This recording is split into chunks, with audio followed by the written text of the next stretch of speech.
Assalamualaikum warahmatullahi wabarakatuh. Pada kesempatan kali ini saya akan membahas terkait materi teks laporan hasil observasi.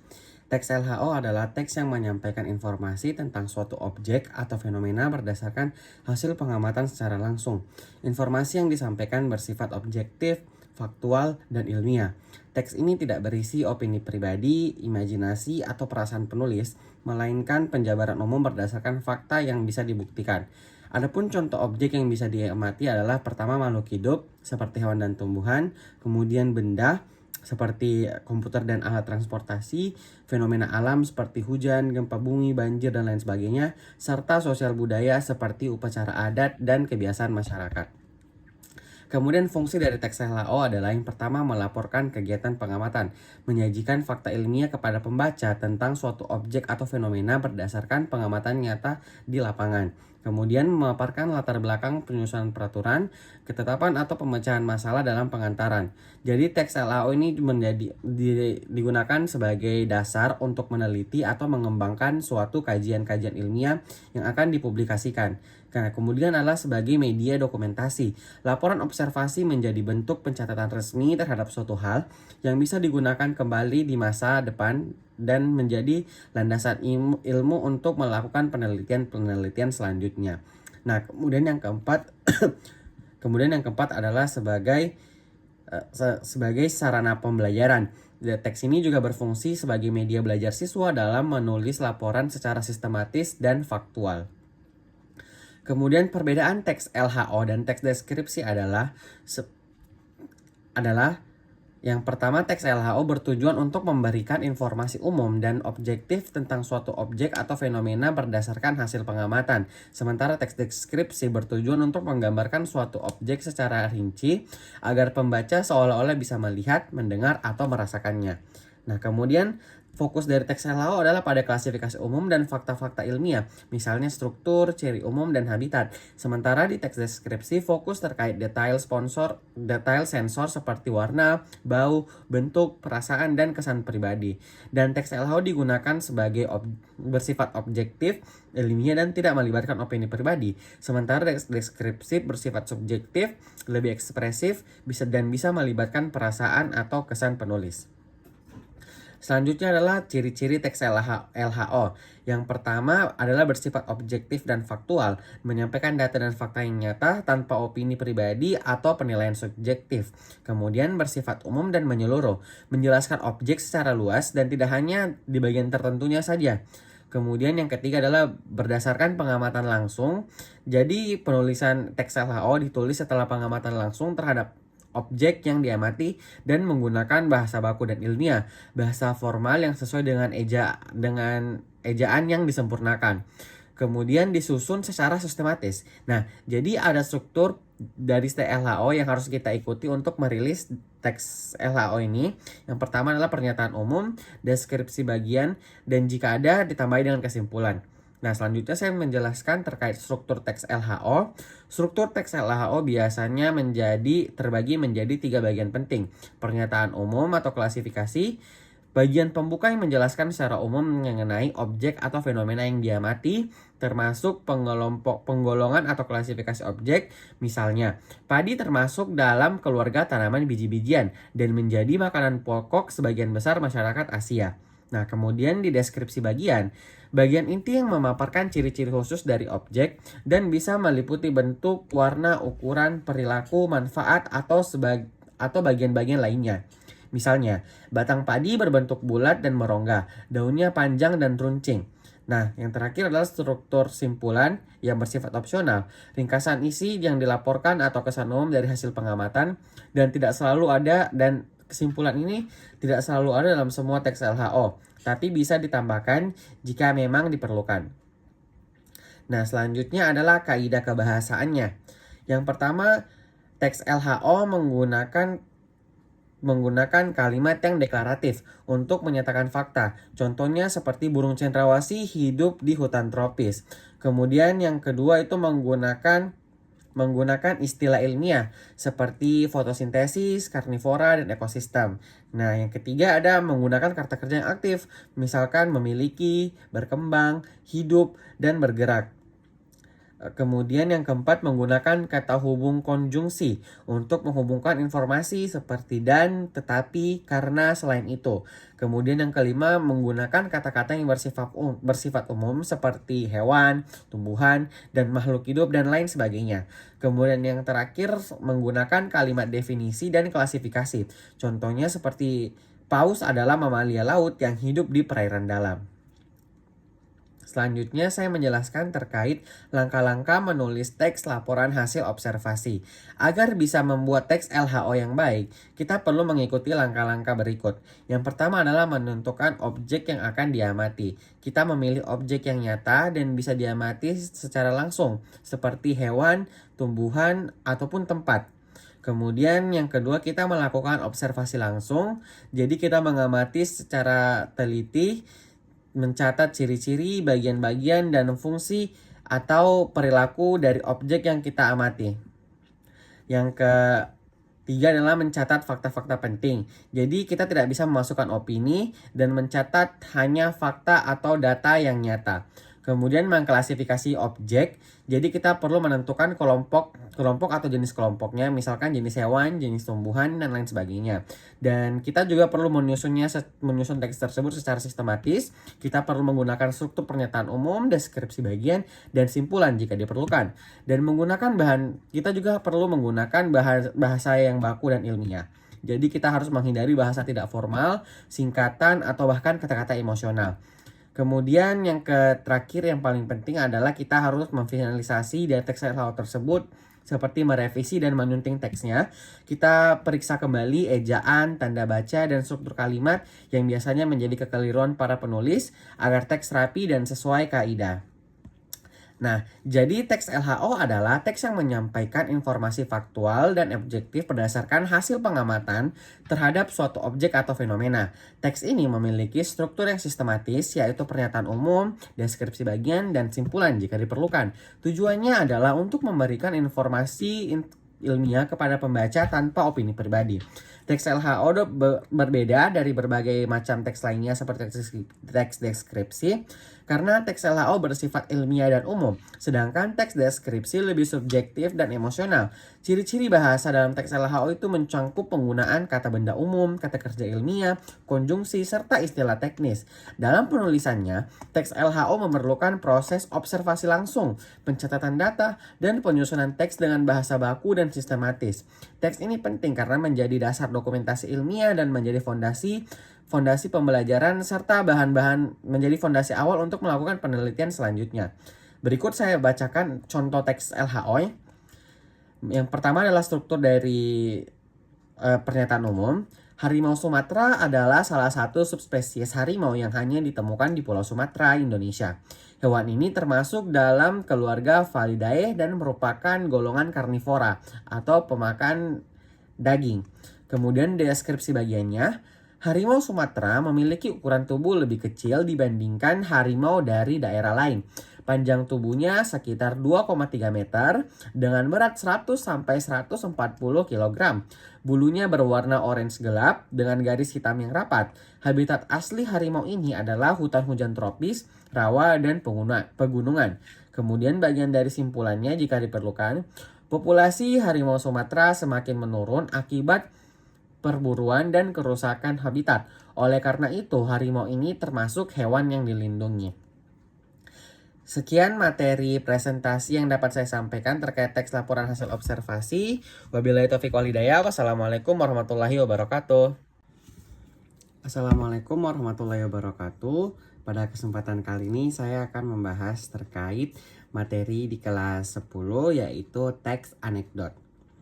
Teks anekdot adalah cerita pendek yang bersifat lucu, menggelitik, dan seringkali menyindir atau mengkritik fenomena sosial, tokoh terkenal, atau kebijakan-kebijakan tertentu.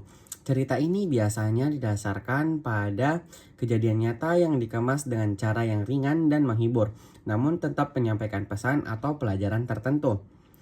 Adapun tujuan dari dibuatnya teks anekdot adalah untuk menghibur pembaca dengan cerita yang lucu dan tidak biasa. Jadi perbedaan teks anekdot dengan stand up comedy itu, untuk teks anekdot ditambahkan sedikit tentang penyindirannya terkait objek yang ingin disindir. Kemudian menyampaikan kritik atau sindiran sosial terhadap suatu peristiwa atau perilaku tertentu dalam masyarakat, namun tetap dengan cara yang tidak langsung dan bersifat halus. Kemudian tujuannya juga adalah membuat pembaca berpikir tentang realitas yang terjadi di sekitarnya melalui pendekatan humor. Nah, adapun ciri-ciri teks anekdot yang pertama adalah lucu dan menghibur. Jadi teks anekdot mengandung unsur humor yang dapat membuat pembaca atau pendengar tertawa. Kelucuannya bisa berasal dari kejadian yang tidak terduga, jawaban yang menyeleneh, atau situasi yang ironi. Nah, kemudian teks anekdot ini juga memiliki ciri-ciri mengandung kritik sosial. Di balik kelucuan cerita ini, biasanya ada pesan moral atau sindiran terhadap suatu kondisi sosial, pemerintahan, hukum, pendidikan, atau kebijakan publik. Kritik ini disampaikan secara halus dan tidak menyinggung secara langsung. Kemudian teks anekdot ini juga bersifat rekaan tapi tetap masuk akal. Walaupun kadang ditambahkan unsur imajinasi, tapi cerita anekdot biasanya diangkat dari peristiwa yang benar-benar terjadi dan sangat mungkin terjadi dalam kehidupan sehari-hari. Dan kemudian mengandung tokoh. Jadi biasanya ada tokoh utama dalam cerita. Bisa orang biasa, tokoh publik, pejabat, atau bahkan tokoh rekaan. Tokoh ini berperan dalam menyampaikan pesan atau sindiran lewat tindakan atau perkataannya. Kemudian teks anekdot disampaikan secara naratif. Anekdot berbentuk cerita pendek dengan alur yang jelas. Ada pengantar, konflik lucu, atau menggelitik, dan penutup. Cerita ini biasanya menggunakan alur kronologis. Kemudian struktur dari teks anekdot yang pertama adalah abstraksi. Jadi bagian awal yang menunjukkan bahwa akan ada kejadian unik atau menarik. Contohnya, pada suatu hari seorang pejabat sedang diwawancarai di televisi. Kemudian yang kedua adalah orientasi. Bagian yang menjelaskan latar belakang atau awal mula kejadian, yang menjelaskan siapa tokohnya, di mana, dan apa yang terjadi. Misalkan, pejabat itu berbicara soal korupsi di kantornya dengan sangat percaya diri. Kemudian ada struktur krisis, bagian inti yang memuat kejadian lucu atau tidak biasa, yang biasanya menjadi sebagai puncak cerita. Misalkan, namun tiba-tiba mikrofon merekam suara lain yang menyebutkan jumlah uang yang ia terima. Selanjutnya ada struktur reaksi, respons dari tokoh terhadap krisis atau kejadian lucu yang terjadi. Misalkan, ia langsung panik dan pura-pura batuk keras. Dan yang terakhir adalah koda sebagai penutup cerita yang bisa berupa kesimpulan atau sindiran halus terhadap kejadian. Misalkan, sejak saat itu ia tidak pernah lagi diwawancarai di televisi. Kemudian kaidah kebahasaan yang digunakan di teks anekdot adalah kalimat langsung. Yang pertama, kalimat langsung dan kalimat tidak langsung. Misalkan, saya tidak tahu apa-apa, kata pejabat itu. Kalimat tidak langsung, pejabat itu mengatakan bahwa ia tidak tahu apa-apa. Kemudian menggunakan waktu lampau karena menceritakan kejadian di masa lalu. Misalkan, kemarin seorang siswa bla bla bla. Adapun menggunakan majas atau gaya bahasa seperti ironi, hiperbola, sarkasme, dan personifikasi untuk memperkuat efek humor atau sindiran. Contoh dari majas ironi misalkan pejabat itu sangat rajin dalam mengambil uang rakyat. Selanjutnya yang terakhir adalah menggunakan konjungsi kronologis yang menunjukkan urutan waktu. Kemudian, lalu, setelah itu, akhirnya. Misalkan, pertama ia berbicara, lalu ia tertangkap kamera. Nah, kemudian perbedaan dari teks anekdot dan stand up comedy. Dari definisinya, teks anekdot merupakan cerita pendek yang bersifat lucu dan biasanya mengandung pesan moral atau kritik sosial. Sementara stand up comedy itu pertunjukan komedi yang dilakukan oleh seorang komedian yang di depan audiens dan seringkali berfokus pada humor dan observasi kehidupan sehari-hari. Tujuan dari teks anekdot adalah menghibur, mengajak berpikir, dan memberi pesan moral atau kritik sosial. Kalau stand up comedy itu dia lebih ke menghibur dengan fokus pada humor dan membuat audiens di ruangan itu atau secara virtual tertawa. Adapun format penyusunannya, biasanya teks anekdot itu berupa cerita pendek dan bisa dibuat dalam bentuk narasi atau dialog. Sementara kalau stand up comedy itu merupakan monolog yang panjang dan kadang diikuti interaksi dengan audiens yang secara offline. Kemudian ada konten yang berisi dari teks anekdot ini mengandung cerita atau kejadian lucu yang seringkali terkesan alami atau pengalaman pribadi. Kalau stand up comedy dia banyak yang berupa lelucon, observasi kehidupan, dan humor yang lebih improvisatif. Ya betul. Kemudian ada interaksi dengan audiensnya. Kalau di teks anekdot itu ya cenderung tidak ada interaksi langsung di depan audiens. Sementara kalau stand up comedy itu dia ada interaksi langsung dengan audiens melalui lelucon atau respon spontan. Kemudian dari durasi tampilnya, kalau teks anekdot itu biasanya lebih singkat dan tidak memerlukan waktu lama. Sementara untuk stand up comedy dia itu bisa berlangsung lebih lama dengan durasi yang bervariasi. Contohnya, cerita lucu yang dibagikan dalam percakapan atau tulisan. Kalau stand up comedy itu merupakan pertunjukan komedi yang dilangsungkan di panggung atau acara-acara televisi. Dan gaya penyampaiannya juga berbeda. Kalau di teks anekdot dia lebih naratif, formal, dan terstruktur. Kalau di stand up comedy itu dia lebih bebas, spontan, dan sering kali juga melibatkan improvisasi yang tidak ada dalam teks tersebut. Kemudian konteks penggunaan. Umumnya digunakan dalam percakapan, tulisan, atau sebagai bagian dari pidato. Kalau stand up comedy itu digunakan untuk pertunjukan komedi profesional atau acara hiburan di televisi maupun di atas panggung secara offline. Nah, misalkan contoh-contoh tokoh di teks anekdot itu merupakan penulis cerita pendek atau pembicara yang menyampaikan kisah lucunya. Kalau di stand up comedy merupakan komedi profesional seperti stand up comedian di acara komedi. Kemudian contoh teks anekdot berdasarkan strukturnya. Yang pertama abstraksi. Suatu hari seorang pejabat tinggi sedang diwawancarai oleh wartawan mengenai pentingnya hidup sederhana.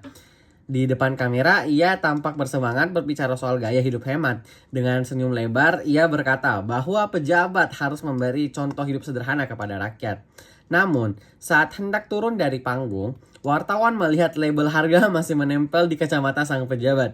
Ternyata kacamata tersebut adalah keluaran terbaru dari merek luar negeri yang harganya ratusan juta rupiah. Wartawan pun bertanya, "Pak, kacamatanya baru ya?" Pejabat itu gugup sejenak lalu menjawab, "Oh, ini bukan milik saya, ini pinjaman dari staf." Sejak kejadian itu, kacamata mewahnya tidak pernah terlihat lagi. Mungkin sekarang benar-benar dipinjamkan ke stafnya. Sekian materi yang dapat saya sampaikan di kelas 10 semester 2 terkait pembahasan teks anekdot. Wabillahi taufiq wal hidayah. Wassalamualaikum warahmatullahi wabarakatuh. Assalamualaikum warahmatullahi wabarakatuh. Bertemu lagi dengan saya Muhammad Andrio Fauzi. Dan pada kesempatan kali ini saya akan membahas mengenai materi di kelas 11 yaitu teks resensi. Pengertian dari teks resensi adalah sebuah tulisan yang berisi ulasan atau penilaian terhadap suatu karya, baik berupa buku, film, lagu, drama, maupun karya seni lainnya. Dalam teks ini, penulis menyampaikan tanggapannya terhadap isi karya tersebut, menilai kelebihan dan kekurangannya, serta memberi rekomendasi kepada pembaca. Resensi ditulis dengan tujuan untuk memberikan gambaran kepada orang lain mengenai isi dan kualitas karya yang diulas, sehingga pembaca bisa mempertimbangkan apakah karya itu layak untuk dinikmati. Tujuan dari teks resensi adalah memberikan informasi tentang isi karya terhadap pembaca dan menilai kualitas karya tersebut secara objektif. Dan salah satu tujuan lainnya adalah untuk membantu pembaca memutuskan apakah akan membaca, menonton, atau mendengarkan karya itu atau tidak. Dan tujuannya juga adalah memberi masukan atau kritik kepada pembuat karya yang direview. Ciri-ciri dari teks resensi adalah mengulas karya secara objektif dan kritis, kemudian mengandung identitas karya berupa judul, pengarang, penerbit, tahun, dan lain-lain. Adapun ada isi ringkasan dari karya yang diresensi dan disertai pendapat penulis tentang kelebihan dan kekurangan karya tersebut, dan tentunya menggunakan bahasa yang baku dan jelas. Adapun struktur dari teks resensi ada 5. Yang pertama adalah identitas karya yang awal dari teks resensi. Berisi informasi dasar seperti judul, pengarang, penerbit, tahun terbit, durasi untuk beberapa kasus karya lain seperti film dan lain sebagainya. Kemudian ada orientasi yang merupakan gambaran umum terhadap karya dan mengapa karya tersebut menarik untuk diulas. Adapun sinopsis yang merupakan ringkasan isi karyanya tanpa spoiler yang berlebihan agar pembaca tetap masih bisa membaca secara keseluruhan dan menikmati berbagai macam plot twist yang tersedia dari karya tersebut. Kemudian ada analisisnya, yaitu penilaian terhadap unsur-unsur karya seperti tema, alur, tokoh, latar, gaya, bahasa, dan lain sebagainya. Adapun evaluasinya, yang merupakan penulis menulis kelebihan dan kekurangan karya, serta kesimpulan pribadi setelah membaca karya tersebut. Nah, kaidah kebahasaan yang digunakan umumnya ada 4. Yang pertama menggunakan kalimat opini. Menurut saya, bla bla bla. Penulis berhasil, bla bla bla. Kemudian bisa juga menggunakan konjungsi penerang dan penyebab. Misalkan bahwa, karena, sehingga. Adapun kata sifat seperti menarik, membosankan, menyentuh, mengharumkan dan mengharukan. Kemudian kaidah kebahasaan yang umumnya juga salah satunya adalah menggunakan kata kerja yang evaluatif seperti saya menilai, mengkritik, dan mengapresiasi. Nah, kemudian saya akan membacakan contoh teks resensi. Contoh teks resensi singkat. Judul resensinya adalah Kekuatan dalam Kesederhanaan, resensi buku Laskar Pelangi. Identitas karyanya adalah yang pertama judul Laskar Pelangi, penulis oleh Andrea Hirata dan penerbitnya adalah Bentang Pustaka yang diterbitkan pada tahun 2005 dan memiliki 529 jumlah halaman dengan genre fiksi inspiratif. Buku Laskar Pelangi merupakan novel inspiratif yang mengangkat kisah nyata kehidupan 10 anak dari keluarga miskin di Belitung yang berjuang untuk mendapat pendidikan layak. Dengan gaya bercerita yang puitis dan menyentuh, Andrea Hirata berhasil membuat pembaca ikut merasakan semangat, harapan, dan perjuangan tokoh-tokohnya. Cerita berfokus pada Ikal, sang tokoh utama bersama 9 sahabatnya yang bergabung dalam kelompok Laskar Pelangi. Mereka belajar di SD Muhammadiyah, sekolah kecil yang hampir ditutup karena kekurangan murid. Meski sarana dan prasarana sangat terbatas, semangat mereka untuk belajar dan meraih cita-cita tidak pernah padam.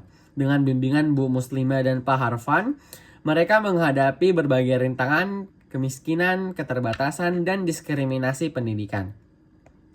Andrea Hirata menggunakan bahasa yang puitis dan deskriptif, namun tetap ringan dan mudah dipahami.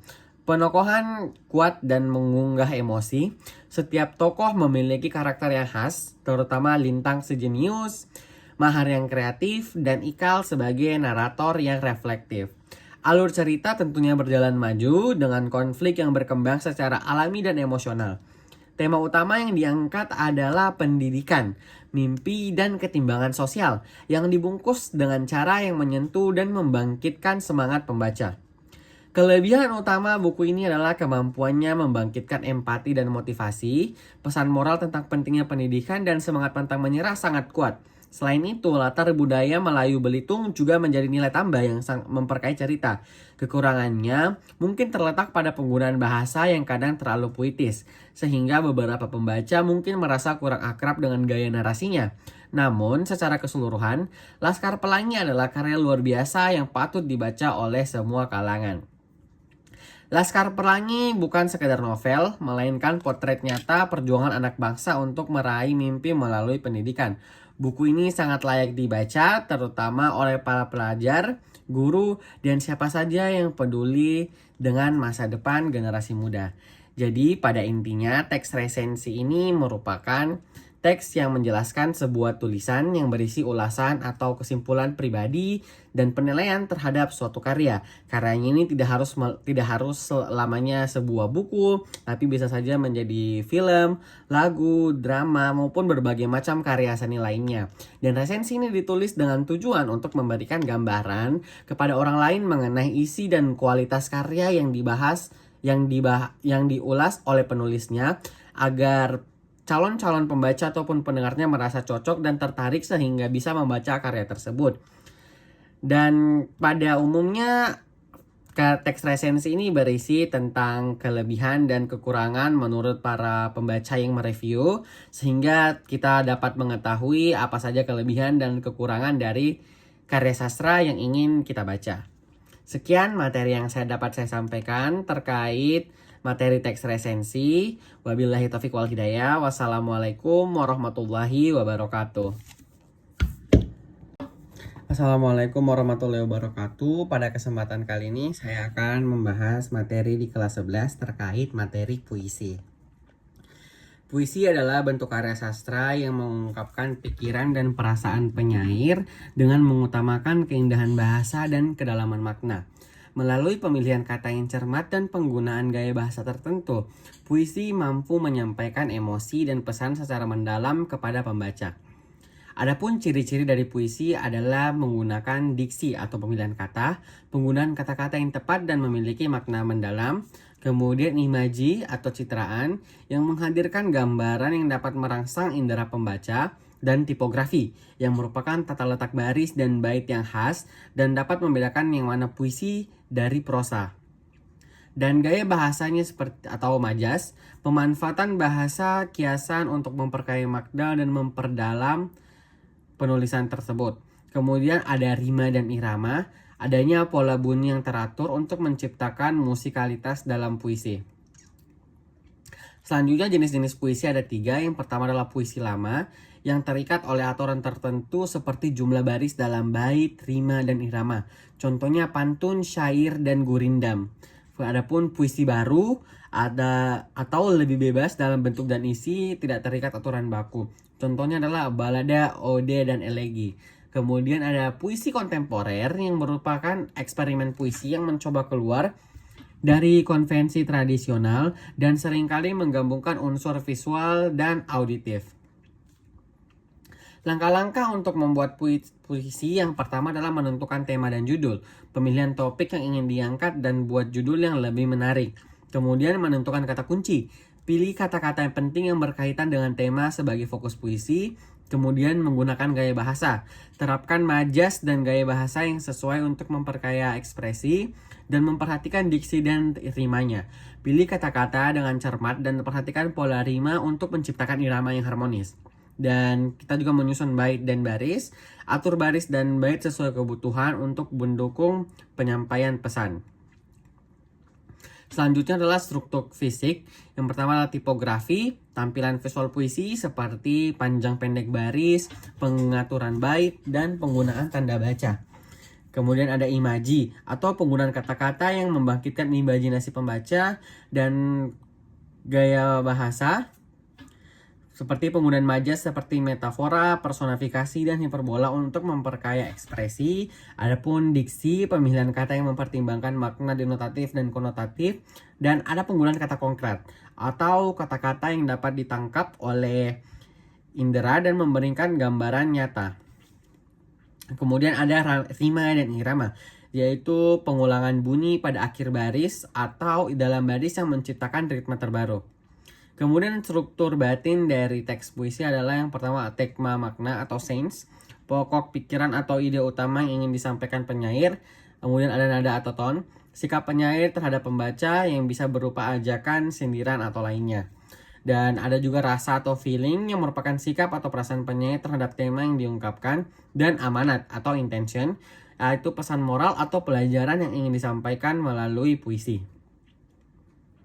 Adapun contoh puisi yang cukup terkenal di kalangan sastra ada yaitu Senja di Pelabuhan Kecil karya Chairil Anwar. Senja menebar pesona merah jingga, ombak berisi lirih di tepian dermaga, perahu-perahu pulang membawa cerita tentang laut, angin, dan asa yang terbawa. Puisi di atas menggambarkan suasana senja di pelabuhan dengan penggunaan diksi yang membangkitkan imaji dan perasaan pembacanya. Sekian materi yang dapat saya sampaikan terkait materi puisi. Wabillahi taufiq wal hidayah. Wassalamualaikum warahmatullahi wabarakatuh. Assalamualaikum warahmatullahi wabarakatuh. Pada kesempatan kali ini saya akan membahas terkait materi kelas 12 yaitu teks eksplanasi kompleks. Teks eksplanasi kompleks adalah suatu fenomena terhadap peristiwa yang terjadi secara runtun. Adapun peristiwa yang dimaksud dapat berupa masalah yang berkaitan dengan alam, sosial, maupun teknologi. Tujuan utama teks ini adalah memberikan penjelasan kepada pembaca tentang mengapa dan bagaimana suatu peristiwa atau fenomena bisa terjadi.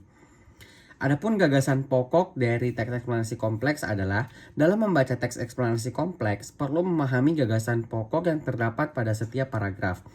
Gagasan pokok atau gagasan utama adalah ide yang menjadi dasar dibentuknya paragraf.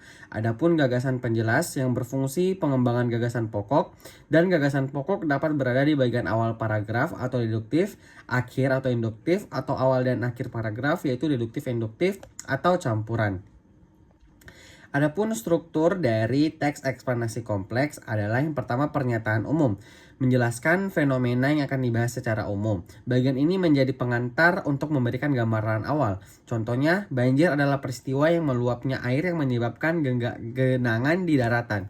Kemudian yang kedua adalah deretan penjelas atau urutan sebab akibat dan kronologis, atau bisa disebut juga eksplanasi, yang menjelaskan terkait proses fenomena secara bertahap dan logis dan bisa berupa urutan waktu atau kronologis atau hubungan sebab akibat atau kausal. Contohnya, banjir terjadi akibat curah hujan tinggi, saluran air tersumbat, dan minimnya daerah resapan air. Dan kemudian yang ketiga adalah interpretasi atau simpulan yang bersifat opsional, atau penutup yang berisi singkatan, penegasan ulang, atau saran tentang fenomena yang tersebut. Contohnya, oleh karena itu pengelola lingkungan sangat penting untuk mencegah banjir. Nah, ciri-ciri dari teks eksplanasi kompleks yang pertama adalah bersifat faktual, itu menyajikan informasi berdasarkan fakta yang dapat diverifikasi. Yang kedua adalah keilmuan, membahas fenomena yang berkaitan dengan ilmu pengetahuan atau peristiwa nyata. Yang ketiga adalah informatif atau bertujuan memberikan penjelasan bertujuan untuk memberikan penjelasan tanpa berusaha mempengaruhi opini pembaca. Kemudian yang keempat adalah generik, yaitu fokus pada fenomena umum dan bukan individu tertentu. Dan yang kelima adalah menggunakan konjungsi kasual dan kronologis, menggunakan kata penghubung seperti sebab, karena, sehingga, kemudian, dan lalu untuk menjelaskan hubungan sebab akibat dan urutan peristiwa. Nah, kemudian adalah kaidah kebahasaannya. Yang pertama adalah konjungsi kaulitas dan kronologis. Karena akibatnya, sehingga, jika, setelah itu, kemudian, pada akhirnya. Kemudian ada penggunaan kata kerja pasif dan aktif seperti dihasilkan, terjadi, dialami, menyebabkan, dan menghasilkan.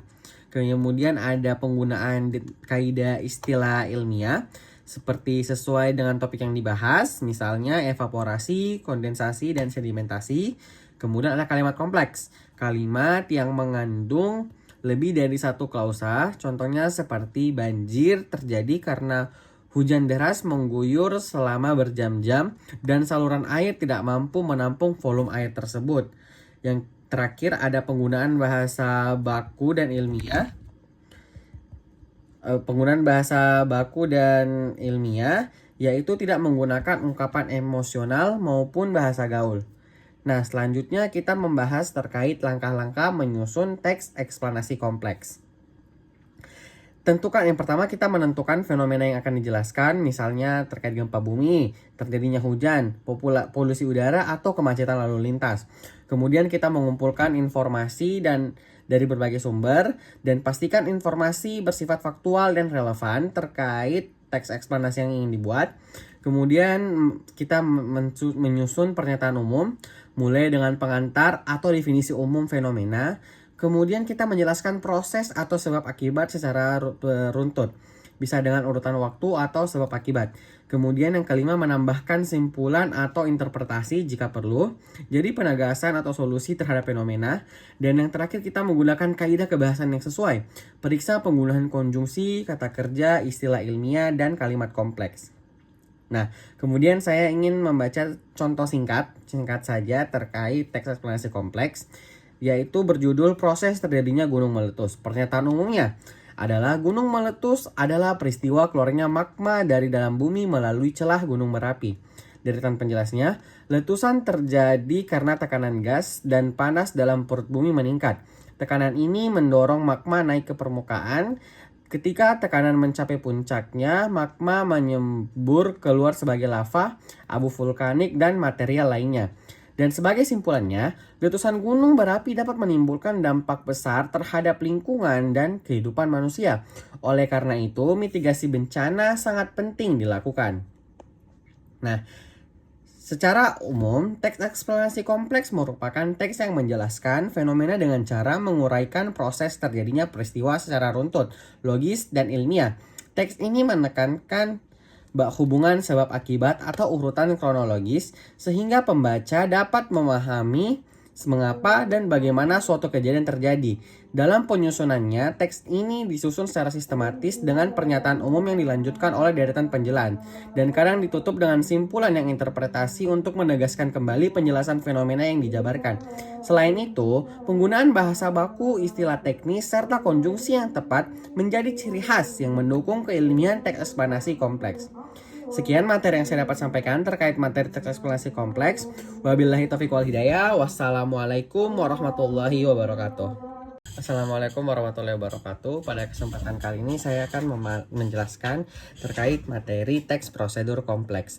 Teks prosedur kompleks adalah jenis teks yang memberikan panduan rinci dan sistematis tentang cara melakukan suatu aktivitas atau menyelesaikan tugas tertentu yang terdiri dari banyak langkah atau memerlukan pengetahuan khusus. Tujuan utama dari teks ini adalah memastikan pembaca dapat mengikuti instruksi dengan tepat untuk mencapai hasil yang diinginkan. Fungsi dari teks prosedur kompleks yang pertama adalah memberikan petunjuk, langkah demi langkah, instruksi yang disusun secara urut dan terperinci memudahkan pembaca mengikuti setiap tahap. Kemudian mempermudah pelaksanaan suatu kegiatan dengan adanya panduan yang jelas, resiko kesalahan dapat dengan adanya panduan yang jelas, resiko kesalahan dapat diminimalkan dan menjadi acuan dalam praktik atau penelitian. Digunakan sebagai standar operasional dalam kegiatan yang memerlukan keakuratan. Kemudian yang keempat adalah meningkatkan pemahaman teknis, penggunaan istilah dan langkah yang sistematis membantu pembaca memahami konsep proses secara mendalam. Kemudian kaidah kebahasannya adalah menggunakan kalimat imperatif, yaitu kalimat perintah yang mengarahkan pembaca untuk melakukan sesuatu dan menggunakan kata hubung atau konjungsi seperti kemudian, selanjutnya, setelah itu untuk menunjukkan urutan. Dan menggunakan kata keterangan, menjelaskan cara, waktu, dan tempat pelaksanaan aktivitas.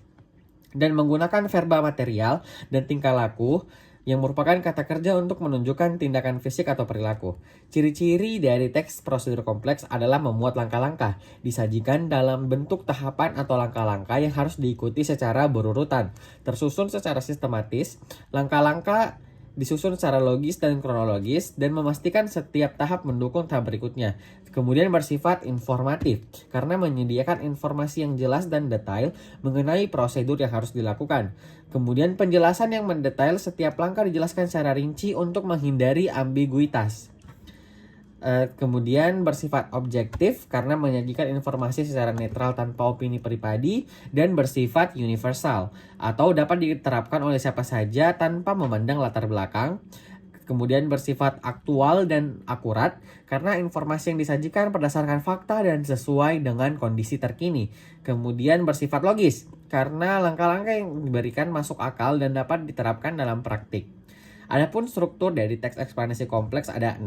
Yang pertama adalah judul, atau kita menentukan topik atau aktivitas yang akan dijelaskan. Kemudian pendahuluan atau pengantar, memberikan gambaran umum tentang aktivitas dan tujuan dari prosedur tersebut, dan tujuan menjelaskan hasil akhir yang diharapkan setelah mengikuti prosedur. Kemudian alat dan wahab, alat dan bahan jika diperlukan, daftar peralatan atau bahan yang dibutuhkan untuk melaksanakan prosedur, dan langkah-langkah, yaitu rangkaian instruksi yang harus diikuti secara berurutan. Kemudian sebagai penutupnya diberikan kesimpulan atau saran tambahan yang berkaitan dengan prosedur.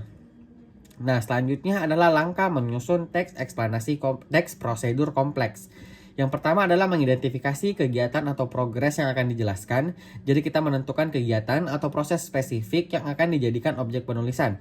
Kemudian kita mengumpulkan informasi secara detail dan catat seluruh langkah yang terlibat, peralatan, bahan, dan hal-hal penting yang diperlukan. Pastikan informasi yang didapat akurat dan lengkap. Kemudian kita menyusun kerangka teksnya. Kita membuat outline berdasarkan struktur yang telah dijelaskan dari judul, pengetahuan, daftar alat dan bahan, serta langkah-langkah dan penutup. Kemudian kita menulis setiap langkah secara rinci dan logis. Kita menyampaikan langkah demi langkah dengan urutan yang jelas, menggunakan bahasa yang lugas, dan hindari ambigu sehingga pembaca dapat mengikuti proses dengan mudah. Kemudian kita menyertakan keterangan tambahan bila diperlukan. Misalnya, catatan keamanan, tips, atau peringatan yang dapat membantu menghindari kesalahan saat pelaksanaan. Dan terakhir kita melakukan revisi dan uji coba. Kita memeriksa kembali teks yang telah disusun baik dari segi bahasa maupun ketetapan langkah-langkah. Dan kita melakukan uji untuk memungkinkan dan memastikan hasil instruksi sudah benar.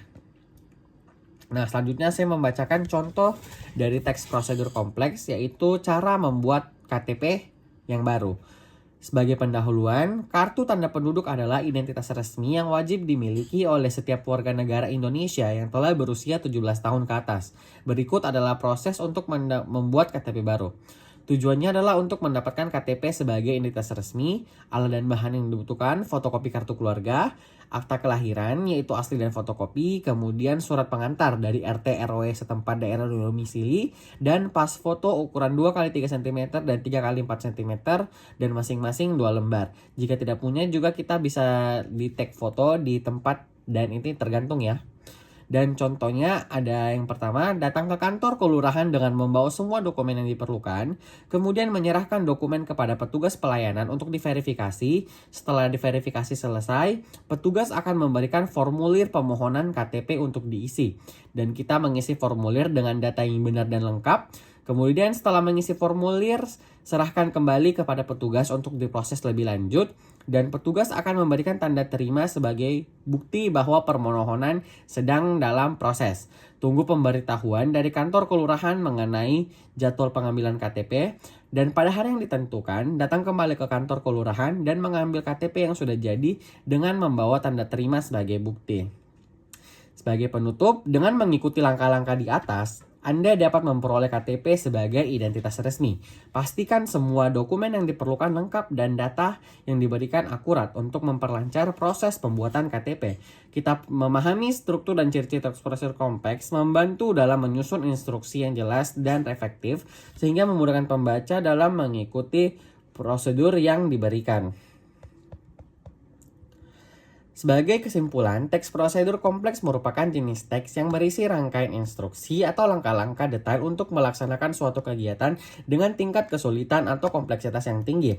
Teks ini disusun secara sistematis, mulai dari pendahuluan yang menjelaskan tujuan dan latar belakang, kemudian diikuti oleh daftar alat dan bahan yang diperlukan, dan penjabaran langkah-langkah secara kronologis, serta diakhiri dengan penutup yang merangkum keseluruhan proses. Dengan menggunakan bahasa baku, istilah teknis, dan struktur yang jelas, teks prosedur kompleks dapat berfungsi sebagai panduan praktis yang memudahkan pelaksanaan kegiatan secara tepat dan akurat.